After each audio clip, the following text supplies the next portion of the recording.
pada ayat yang ke-25 yang demikian berbunyi, dan inilah janji yang telah dijanjikannya sendiri kepada kita, yaitu hidup yang kekal.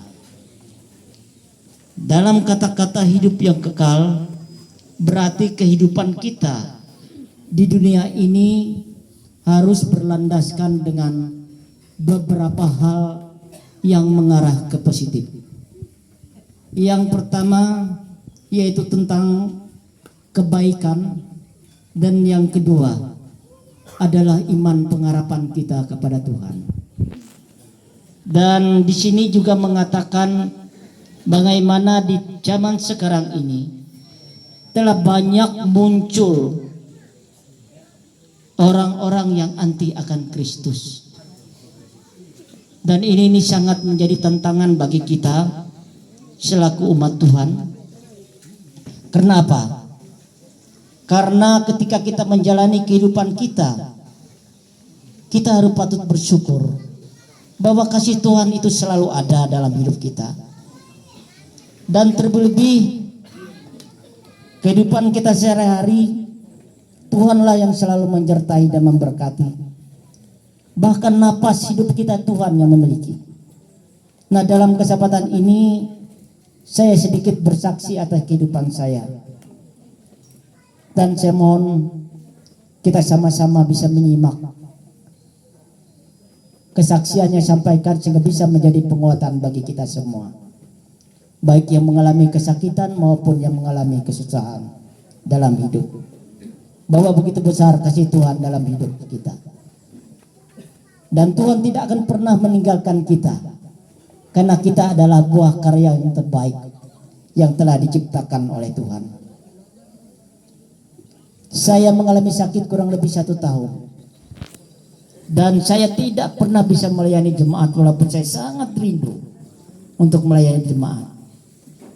Saya sudah menjalani kehidupan sebagai penetua diakon kurang lebih 24 tahun yang tidak pernah terputus. Mungkin di jemaat Sebabilah saya yang tertua. Dan saya bersyukur. Saya boleh katakan waktu Ibu Pendeta mengantar doa bersama penetua diakon ke saya yang lagi sakit keras, sudah beratus-ratusnya jemaat saya antar doa, baik sakit atau apapun. Tapi ketika hari itu saya yang diantar doa. Itulah kehidupan. Dan itu yang harus saya hadapi. Sakit saya luar biasa. Saya mengalami sakit kurang lebih 1 tahun dan puncaknya pada bulan November. Tubuh saya sudah lemah. Badan saya bengkak. Perut saya besar. Napas saya sudah tersenggal-senggal. Susah napas. Dan vonis dokter mengatakan penyakit saya sangat berat. Saya tetap berupaya melakukan check up, pengobatan rutin, tepangan doa dan juga tepangan anak istri. Dukungan mereka saya berangkat check up, general check baik di Palangkaraya dan di Bontok. Semua mengatakan semua organ tubuh saya normal semua. Baik jantung, ginjal, hati, pankreas, insulin, lambung, liver, prostat, semuanya bagus. Ginjal saya tidak mengerut dan tidak melebar dan tidak ada batu, semua bersih. Dan 2 hasil diagnosa dokter spesialis menyatakan saya tidak ada penyakit. Tetapi saya sangat merasa sakit luar biasa. Dan puncaknya bulan November itu saya katakan, saya mengalami kejang dan koma. Ketika mata terpejam, 1 detik pun saya terpejam, saya langsung kejang. Dan saya selalu didampingi anak istri tidak jauh dari saya. Karena mereka harus menggoncang tubuh saya biar saya sadar. Ini berulang-ulang. Dan sampai mereka kakak saya yang di rumah depan, Bapak Freddy dan sekeluarga juga ikut menjaga saya. Saya sampai dipindah ke rumah depan karena kondisi saya sangat sakit dan kejang tidak berhenti. Akhirnya saya dibawa ke rumah sakit paginya, dan saya didiagnosa lagi jantung, lagi komplikasi, dan saya harus dirujuk ke Palangkaraya. Dan saya dibawa ke Palangkaraya memakai ambulan, cuma didampingi istri. Anak saya 2 orang, Nopal dan Jonathan, membawa mobil sendiri karena banyak barang yang harus dibawa. Saya bersama dengan tabung oksigen yang paling besar, karena saya tidak bisa lepas dari oksigen sudah 1 bulan. Kondisi saya sangat parah. Ditampingi perawat dan supir ambulan, istri tercinta di samping. Saya cuma berbaring lemah, dan istri yang setia mendampingi saya dalam perjalanan.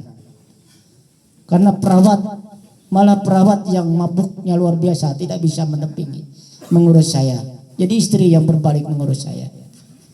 Dalam perjalanan sampai Palangkaraya, saya masuk dan langsung masuk ruangan ICU. Kondisi saya sangat parah. Bukannya makin meringan, makin parah. Tensi saya sudah terakhir 228/125. Kondisi saya kritis. Dan saya sudah pasrah.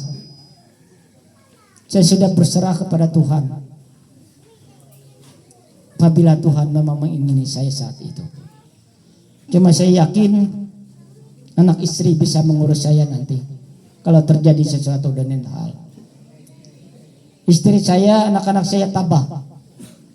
Mereka melihat kesakitan saya yang sudah sangat parah, tapi mereka tidak menunjukkan tangis. Mereka tegar dan tidak pernah terputus dalam doa. Mereka bergandengan tangan menopang saya dalam berdoa. Jajaran keluarga tidak terputus datang untuk menjenguk.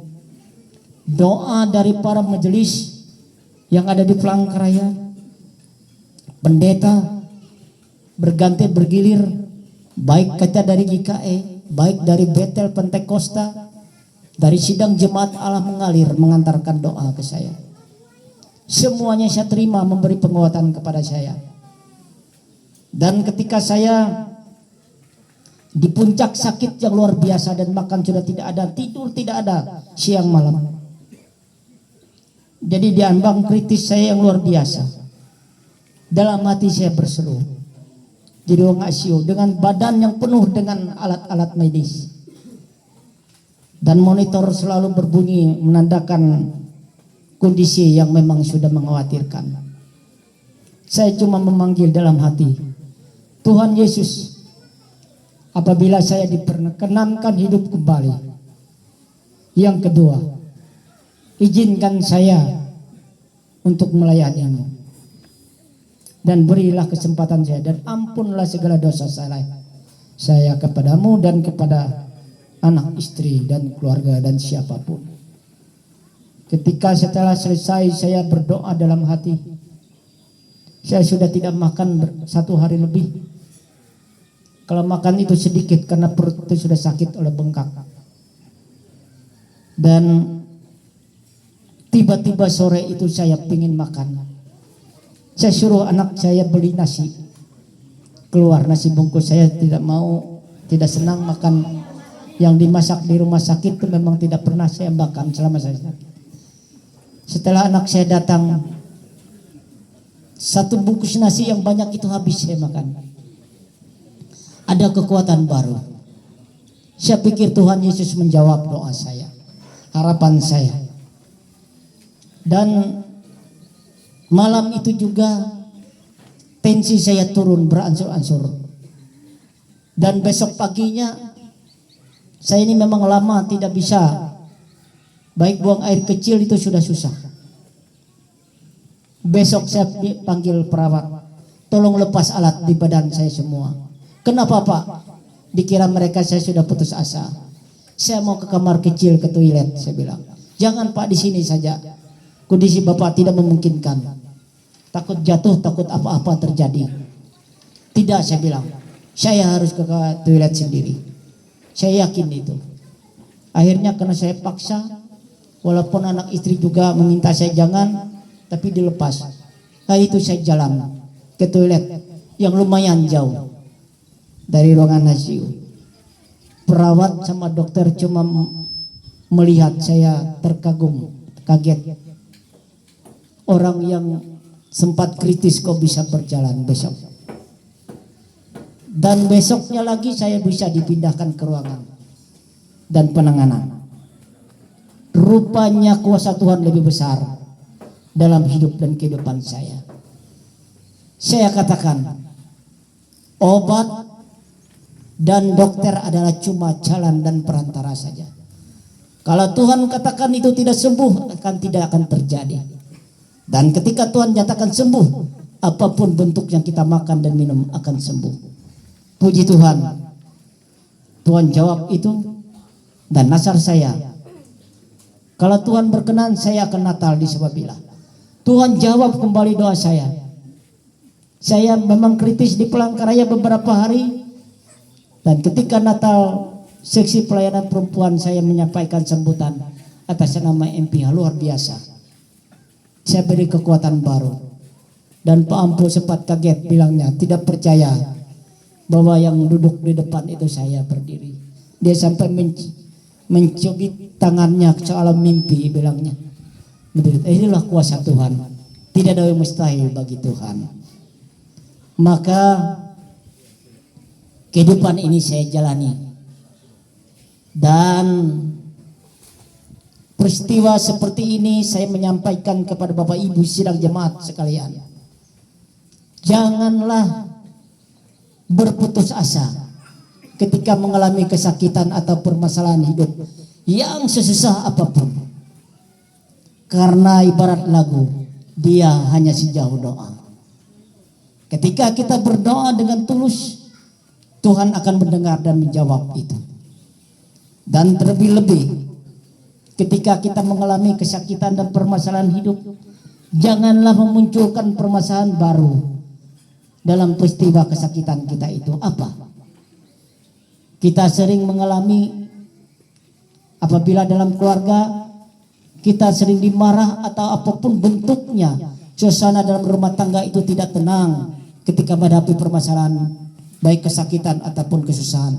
Jangan sampai terjadi demikian. Tunjukkan bahwa tidak ada masalah, tapi berilah penguatan. Karena itu yang saya rasakan dalam keluarga saya. Anak istri saya dan saya tidak pernah mengeluh dalam kesakitan, walaupun kami tahu uang sudah tidak sepeser pun, tidak sedikit biaya yang keluar. Kalau saya hitung-hitung hampir 80 juta saya habis uang karena sakit ini. Tapi tingkap-tingkap langit selalu mencurahkan berkat, mengalir berkat. Karena selama saya menjalani kehidupan dalam bekerja, beberapa waktu budi baik yang saya tanam kepada orang, saya sering membantu orang dengan tulus, mengalir bantuan dana yang saya tidak tahu dari mana-mana datang kepada saya. Saya mengucapkan terima kasih atas berkat yang Tuhan bukakan untuk hati Bapak Ibu sekalian dan orang-orang yang telah menopang hidup kami. Dan saya terbantu dalam pendanaan selama sakit. Dan saya selalu menitik beratkan kepada anak-anak saya bahwa janganlah seenggan atau malu atau tidak mau membantu, tapi bantulah siapapun orangnya selagi kita mampu. Dan jangan mengharapkan belas atau balasan budi, karena yang membalas pada suatu saatnya ada, yaitu Tuhan. Bapak Ibu sidang jemaat yang terkasih di dalam Tuhan, saya sekali lagi menyampaikan tadi permohonan maaf kalau banyak yang tidak bisa ikut terlibat dalam pelayanan, kepada majelis lingkungan Epata dan ketua lingkungan. Tapi terima kasih atas kerjasama saling menutupi dalam tugas pelayanan, dan terima kasih topangan doa dari semua, dari majelis, pendeta, ibu pendeta, dan juga warga jemaat dan jajaran keluarga. Hari ini hari perdana saya bisa berdiri. Saya merasakan sehat luar biasa, walaupun kadang-kadang kelemahan di kaki ini ada. Dan saya menjalani terapi, kalau bahasa medisnya adalah hadi, kalau bahasa kita orang umumnya adalah cuci darah. Ini sangat menakutkan bagi kita semua, dan siapapun orangnya akan takut mendengar ini. Tapi satu, dengan melewati ini malah kita diberi umur panjang. Namun jangan ada yang bolong jadwalnya. Harus tepat waktu. Karena apa? Dengan seringnya melaksanakan terapi ini, racun di tubuh ini akan habis, terkuras, dan kita akan memperoleh hidup yang baru. Dan itu saya rasakan. Kalau kemarin saya sudah racunnya menyerang ke otak, dan saya sering mengigau dan berbicara tidak ngaruan, berhalusinasi. Dan saya katakan dalam kesaksian saya ini bahwa dunia roh itu memang ada. Kenapa saya katakan demikian? Dalam kesakitan saya yang luar biasa itu, saya sudah ditetangani seluruh keluarga yang telah meninggal. Orang tua, nenek, tante, dan om, semua saudara-saudara yang sudah meninggal sudah datang. Sampai orang tua saya sendiri, ayah saya, sudah datang menjemput pakai mobil yang baru, terbaru lagi datang di depan rumah. Dan ibu saya malah sudah membawa koper tas saya. Tetapi apa? Saya melihat istri saya menangis meraung-raung. Mama Nopal tidak merelakan saya pergi. Karena saya pergi untuk selamanya, saya bilang. Dan pakaian jas saya juga sudah siap. Karena saya melihat istri saya menangis, saya batal berangkat. Dan ketika itu luar biasa. Ternyata iman istri saya dan anak-anak saya luar biasa. Memberi penguatan kepada saya dan memberi saya Tuhan hidup yang baru. Rupanya kasih setia keluarga telah memberi hati yang baik kepada Tuhan untuk membiar saya hidup kembali. Dan puji Tuhan, saya walaupun telah mengalami hal-hal yang demikian, dan penglihatan saya sering melihat yang hal-hal yang aneh. Dan terakhir sampai saya di Palangkaraya yang kritis itu, saya malah didatangi oleh saudara saya yang terakhir mengambil saya, karena saya sudah tidak mau, yaitu Bapak Jengki dan Nenek Apri dan Kakak Apri. Dan saya sempat mengomong dengan istri saya, ini mereka menunggu saya di pinggir kamar. Bilang istri saya belum rela, saya belum, dalam nama Tuhan Yesus, jangan. Nah, itu saya katakan bahasa roh itu ada. Dan dunia roh itu ada ketika kita mengalami peristiwa sakit yang luar biasa. Tapi saya menyampaikan kepada Bapak Ibu sidang jemaat sekalian, seandainya pada saat itu saya putus asa, saya hanya pasrah dan berserah dengan keadaan, saya mungkin sudah tidak ada. Tetapi karena iman saya masih kuat, ditopang oleh keluarga anak istri, saya tetap teguh dan kuat. Sehingga 1 tahun berjalan saya mengalami kesakitan sampai dengan yang terparah. Tidak satu kalimat pun saya keluar kata-kata yang mengatakan Tuhan itu tidak adil atau Tuhan itu tidak baik. Tidak ada sama sekali. Saya selalu memohon pertolongan dan pengampunan dari Tuhan. Dan mungkin kesetiaan saya itu yang Tuhan jawab. Dan mungkin dalam hal ini juga bisa dirasakan oleh Bapak Ibu sidang jemaat sekalian, bahwa kehidupan kita di dunia ini tidak selamanya kita mengalami peristiwa kesehatan, kesenangan, tetapi pada waktu dan saatnya kita pasti mengalami peristiwa kesakitan. Tetapi saya berharap bahwa peristiwa ini janganlah sampai menjadi peristiwa yang begitu berat terjadi dalam kehidupan Bapak Ibu sekalian.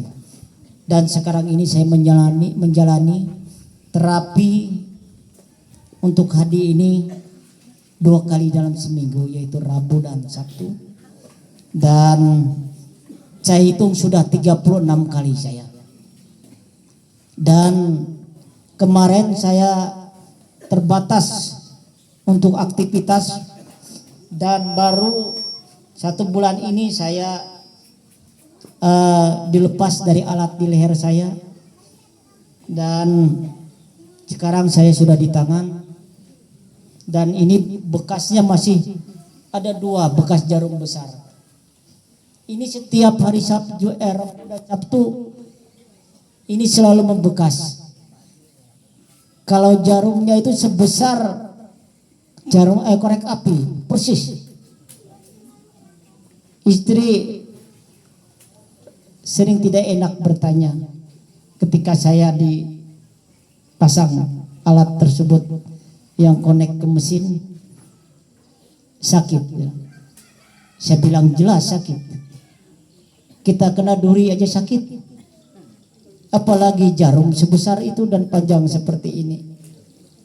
Ini masuk menusuk ke nadi, dan 4 jam sampai 4 jam setengah saya menahan sakit. Tapi saya isi dengan bercanda dengan teman-teman di dalam itu. Saya tidak mau menunjukkan saya sakit. Dan mungkin saya yang paling ceria di antara pasien-pasien yang lain. Kalau yang lain loyo semua kelihatan. Tapi ketika saya datang semua bisa tertawa. Karena saya banyak dapat humor. Walaupun dalam sama-sama kita terapi pengobatan. Nah, jadi kita berusaha sekarang, saya berusaha untuk bersahabat dengan keadaan.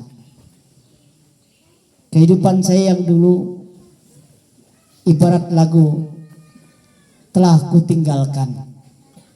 Saya bersahabat dengan kehidupan yang baru dan mensyukuri atas berkat karunia Tuhan dalam kehidupan. Nah, dari kesaksian saya ini, saya juga pernah mengingat di keluarga rumah tangga di tempat ini, Mama Pember terkhususnya, saya lupa tahunnya, pernah sakit luar biasa.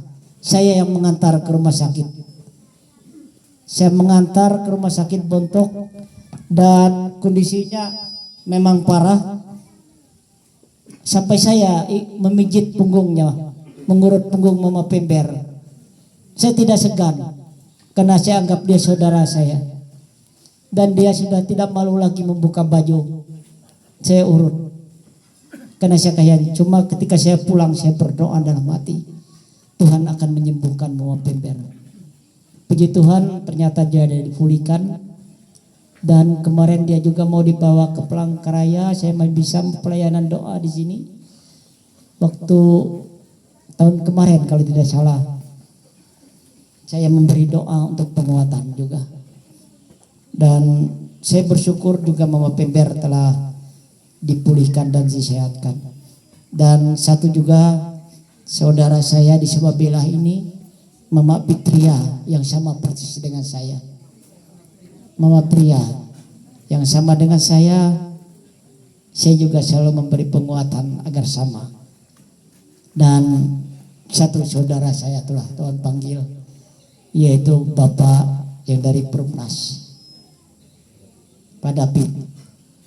Dan doa juga selalu kepada Ibu dari Nyonya Pak Tulus agar sehat selalu juga. Tepangan doa, mohon maaf belum sempat berkunjung ke tempat beliau karena kondisi sama sakit Pak. Tapi yakin Tuhan selalu memberkati, menyertai.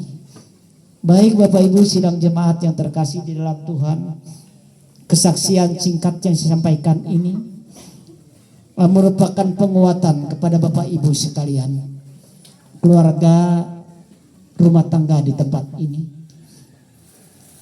Sekali lagi saya menyampaikan kepada kita semua, apapun permasalahan hidup yang Bapak Ibu hadapi atau jalani, baik ringan maupun berat.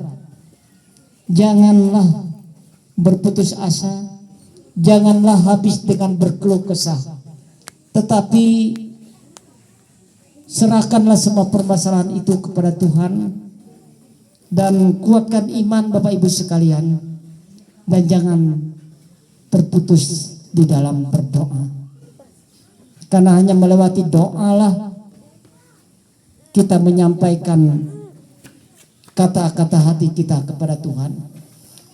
Saya yakin dan percaya, karena Tuhan Yesus terlahir ke dunia ini hanya untuk menebus dosa kita umat manusia, maka secara pasti Dia akan memberi pengampunan dan kesembuhan kepada kita.